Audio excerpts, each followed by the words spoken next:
It seems that a lot of ladies are getting divorced before they turn 30. And as someone who got married at 26, has been separated for a little over a year, 32, I have to tell you, I don't think there's anything better. If being in your 20s is the trenches, there is nothing better than being in your 30s, still being hot, maybe having a little bit of your own money, figuring out what you want to do with your life, everything, and having tried that married fantasy and realizing that it's maybe not all it's cracked up to be, and then you've got your whole life still ahead of you.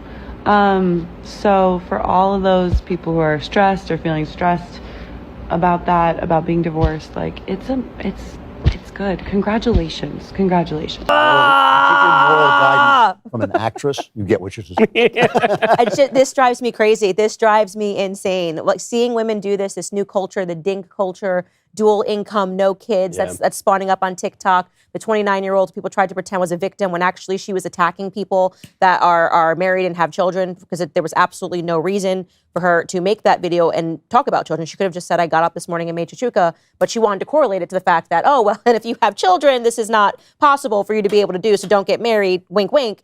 Hold on, you mentioned that, Candace. Do we have, that one was even worse than Radikowski. Do we have that lady who Matt mercilessly bullied? 4:45 a.m. on a Saturday. I'm 29 and single, and I don't have kids yet. Here's what your Saturday morning looks like when you're single at 29 and you don't have a kid running around the house. I didn't rise from my bed until 10:15. Every time I thought, I should probably get up and do something. I thought, why? Nobody's making me. I'm not missing out on anything. I went to Beyonce last night, and I didn't get home until 1 a.m. And I danced and drank my little heart out, and I didn't pay a babysitter to watch my kids as I did that. And I woke up a tad hungover this morning, which is probably why I was in bed for so long. And I was just scrolling on my phone, and I saw a picture of shakshuka, and I thought, you know what sounds really good?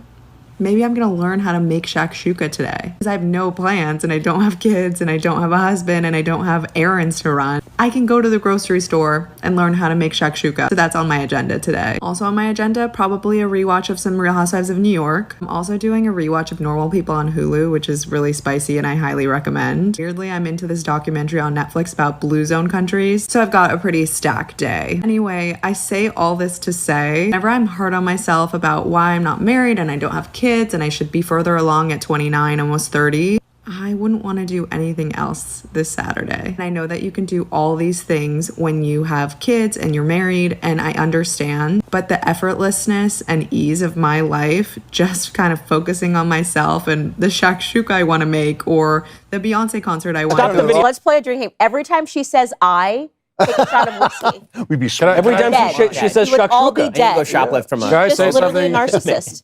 As the bully, can I just say something about this lady? First of all, I mean, obviously, I think most people know I got killed. I reposted that video. I had my own thought about it.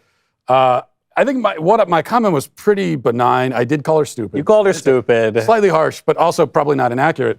I got killed over it. First of all, the left and the media, they said, well, she just wants privacy, leave her alone. She doesn't want all this attention. And then they proceeded to spend the next week talking about her and doing articles about it because they just wanted to respect her privacy. But also, this woman is a burgeoning TikTok influencer. She has a podcast all about being single and childless and how great it is.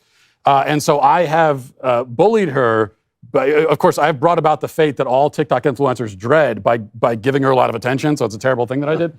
But I think the real point I wanted to make about this that I also made in the tweet was that, aside from the fact that she's promoting this lonely, terrible life, it's also like, if you are single and childless, and there are plenty of people who are 29 and 30 single and childless, and maybe they don't want to be, do something interesting with your time. You do have a lot of time, which can be an advantage. So I admit that you have a lot more free time if you're single and childless than I do as someone with 6 kids.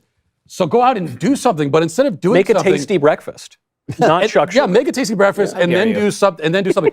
But it's just being a consumer. That's one of the big problems with the way they promote this being single childless is that they say, well, be single and childless and then devote all your extra time to being a really devoted consumer and go to a Beyonce concert and watch reality TV. It's just a dead life. It's worse than that. And this is what drives me crazy. It's